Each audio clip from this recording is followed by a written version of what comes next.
নমাজের দিকে পাবন্দি নাই, এখন বাবা কি করতেছে, ফ্রি ফায়ার পাবজি, ঠিক না? এখন প্রত্যেকটা মুসলমানকে ভেবে নিতে হবে, যারা ফ্রি ফায়ার পাবজি খেলবে ওই ছেলের সঙ্গে বিটির বিয়ে দিবেন না, জীবনও দিবেন না।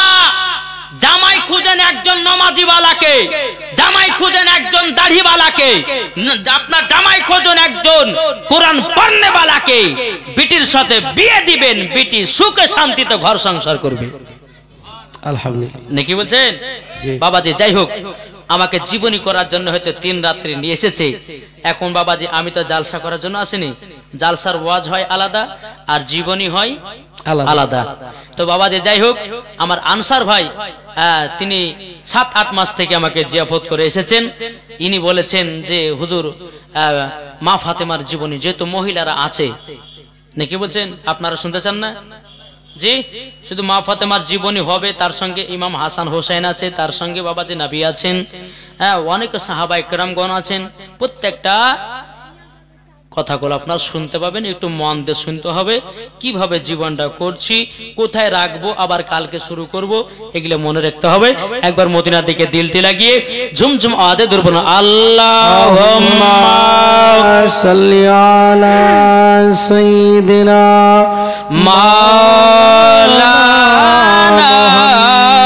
মুহাম্মদ আলা আলি সাইয়্যিদিনা মাওলানা মুহাম্মদ সাল্লাল্লাহু মুহাম্মাদিন মুহাম্মাদার দম জবান সিনি কোল পাক নামে মুহাম্মাদার দম জবান সিনি কোল সফিয়ানা মুহাম্মদ সাল্লাল্লাহু তাআলা আলাইহি সাল্লাম। বাবাজি মুসলমান ভাইরাও, এ সোনা মানিকেরা, ও বাবাজি মুসলমান ভাইরাও, তাই আপনাদেরকে বলতে চাই রে বাবাজি, নবী মুস্তাফাকে মোহাব্বত করে অন্ধকার কবরে যাও, মরার পরে জান্নাতি হয়ে যাবে। জোরে বলেন না সুবহানাল্লাহ। জীবনে শুরু, মন দিয়ে শুনবেন বাবাজি। ইমাম হাসান ইমাম হুসাইনের মার নাম কি জানা আছে? ফাতেমা, হযরত ফাতেমা রাদিয়াল্লাহু তাআলা। তিনার আব্বার নাম হযরত আলী রাদিয়াল্লাহু তাআলা। জীবন শুনতে গেলে এই নামগুলো মন দিয়ে শুনতে হবে, যেন বেধর্মীরা আপনাকে নিয়ে লজ্জা যেন না দেয়। আমরা অনেকে মুসলমানের ঘরে জন্ম নিয়েছি বাবা, কিভাবে পেশাব করতে হয় তাই জানে না। মুসলমানের ঘরে সন্তান হয়ে বাবা রাস্তাতে দাঁড়িয়ে দাঁড়িয়ে পেশাব করছে, একে জুতার বাড়ি পিটার দরকার আছে না নাই? এখন বাহানা যে হুজুর টাইট টাইট প্যান্ট পরেছে তো দাঁড়িয়ে ছেড়ে পেশাব হবে না, নাকি বলছেন বাবাজি মুসলমান সুরাবানি কেরো? এই বাবাজি, তাহলে ইমাম হাসান ইমাম হুসাইনের মার নাম কি? কি গো? মা ফাতেমা। আর হযরত ইমাম হুসাইনের আব্বার নাম হযরতে আলী রাদিয়াল্লাহু তাআলা আনহু। তাহলে হযরতে আলীর আব্বার নাম কি? হযরতে আবু তালেব। কি গো মনে রাখেন, এগুলো তো জীবনী মেন পয়েন্ট। আর এগুলো যদি আপনি না বুঝতে পারেন তো জীবনে কিছুই বুঝতে পারবেন না। এই প্রথমে এই যে আপনার যে কথাগুলো বলছি এগুলো একটু ভালো করে বুঝে নিতে হবে। তাইলে হযরতে আলীর আব্বার নাম হলো আবু তালেব, হযরতে আলীর মায়ের নাম হলো ফাতেমা বিনতে আসাদ, আসাদের বিটি ফাতিমা। এটা জোরে হবে না? সুবহানাল্লাহ। বাবাজি এখন এই যে জীবনী করছি, কেউ যদি বলে যে গল্প গাহাছে, ওকে জুতার বাড়ি পিটার দরকার আছে, নাকি বলছে?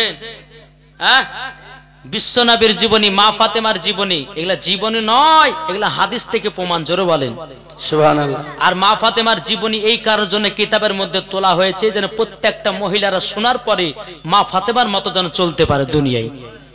এখন অনেকে মহিলাকে দেখেন মেলাতে ঠেলা খায়, নিজের মাথার চুলগুলোকে পর পুরুষকে দেখে। কেন? আল্লাহর পবিত্র কোরআন বলতেছে হুন্না লিবাসুল লাকুম ওয়া আনতুম লিবাসুল লাহুন্না। স্ত্রী হলো স্বামীর পোশাক আর স্বামী হলো স্ত্রীর পোশাক। সুবহানাল্লাহ, ঠিক না? বেশক বাবাজি মুসলমান, এই জীবনীগুলোকে কেউ গল্প গুজব বলবেন না। জি, অনেক জায়গাতে দেখা যায় গল্প গাছে কে শুনবে, গুজব গাছে কে শুনবে। আরে বোকা, জীবনী শোনার পরে তোমার জীবনটাকে তৈয়ার করো, তোমার বিটির জীবনটাকে তৈয়ার করো, তোমার মায়ের জীবনটাকে তৈয়ার করো, তোমার স্ত্রীর জীবনটাকে তৈয়ার করো। মরার পরে জান্নাতি হবে। জোরে বলেন সুবহানাল্লাহ। হযরত আলীর মার নাম হলো ফাতেমা বিনতে আসাদ, আসাদের বিটি ফাতেমা। হযরত আলীর আব্বার নাম কি বললাম? আবু তালিব, হযরতে আবু তালিব। ফাতেমা বিনতে আসাদের গর্ভে বাবাজি আছেন কে? হযরতে ফাতেমা আলী রাদিয়াল্লাহু তাআলা আনহু আনহু গর্ভে আছে ফাতেমা বিনতে আসাদের। আলী দুনিয়াতে জন্ম নেয়নি। বাবা ইমাম হাসান ইমাম হোসাইন মা ফাতেমার জীবনী শুনবেন। তবে বাবাজি তিনার আব্বা তিনার মা দুনিয়াতে কেমন ছিল সেগুলো তো জানতে হবে। আমার আলিমউদ্দিন নকশবন্দি রহমাতুল্লাহ আলাইহি বলেছে, বৃক্ষ তুমি কেমন ফলে তোমার পরিচয়, যেমন গাছ হবে তেমন বাবা ফল হবে। মা যদি নামাজি হয় বিটি নামাজি হবে, বাপ যদি কোরআন পড়ে বেটাও কোরআন পড়বি, বাপ যদি রোজা করি বেটাও রোজা করবি, মা যদি নামাজ পড়ে বিটিও নামাজ পড়বে, মা যদি পর্দা করে বিটিও পর্দা করবে, মা যদি বাবা ভালো কাজ করে বিটিও ভালো কাজ করবে, আর মা যদি সিরিয়াল দেখে তার বিটিও সিরিয়াল দেখবে, মা যদি মেলাতে ঠেলা খায় তার বিটিও মেলাতে ঠেলা খাবে। ঠিক না বাবাজি মুসলমান ভাইরো, এ সোনা মানিকেরও, ফাতেমা বিনতে আসাদের গর্ভে বাবা কে আছে? হযরত আলী, হযরত আলী রাদিয়াল্লাহু তাআলা আনহু। বাবাজি মুসলমান ভাইরাও, এ সোনা মানিকেরাও, যখন বাবাজি ফাতেমা বিনতে আসাদ তিনা স্বামীকে বলতেছে, ওগো আমার স্বামী তবে শুনেন তাড়াতাড়ি, আমার গর্ভে বাচ্চা আছে, আমার মনের শখ জেগেছে, আমি কাবাটাকে তওয়াফ করব। ও স্বামী গো, সন্তান জন্ম দিতে হয়তো আমি মারা যেতে পারি, হয়তো আমার শেষ বারের মতো কাবা দেখা, তারই জন্য আমি কাবাতে যাব, কাবাকে তওয়াফ করব, কাবাকে জিয়ারত করব। জোর বলেন না সুবহানাল্লাহ। ফাতেমা বিনতে আসাদ তিনি বাবা এক পা দুপা করে কাবার কাছে আসলেন। কাবার কাছে আসার পরে বিরাদর ইসলাম মুআজ্জাজ সাবানি কেরামও কাবা যখন তওয়াফ করতে লাগলো, বাবা বিরাদর ইসলাম ফাতেমা বিনতে আসাদের বাবাজি প্রসবে জানো যন্ত্রণা উঠে গেছে। এত যন্ত্রণা, এত যন্ত্রণা আমার মা বোনেরা জানে, সন্তান যখন দুনিয়াতে আগমন করে, সন্তান যখন দুনিয়াতে বাবাজি ভূমিষ্ঠ হয়, আবার মা বোনেরা জানে কতই না কষ্ট হয়। আজকে সন্তানেরা জানতো যে সন্তান হওয়া কত কষ্ট হয়। বাবা কোন সন্তান বাপ মাকে দুঃখ দিত না। বিরাদর ইসলাম মুআজ্জাজ সাবানি কেরামও, এ সোনা মানিকেরাও, ফাতেমা বিনতে আসাদ আল্লাহর কাছে দোয়া করতেছে, বলে আল্লাহ গো, ওগো রব্বুল আলামিন, আমার প্রসবে যন্ত্রণা উঠে গেছে, এখন আমার সন্তানটা কোথায় জন্ম দেব, কোথায় যাব গো আল্লাহ।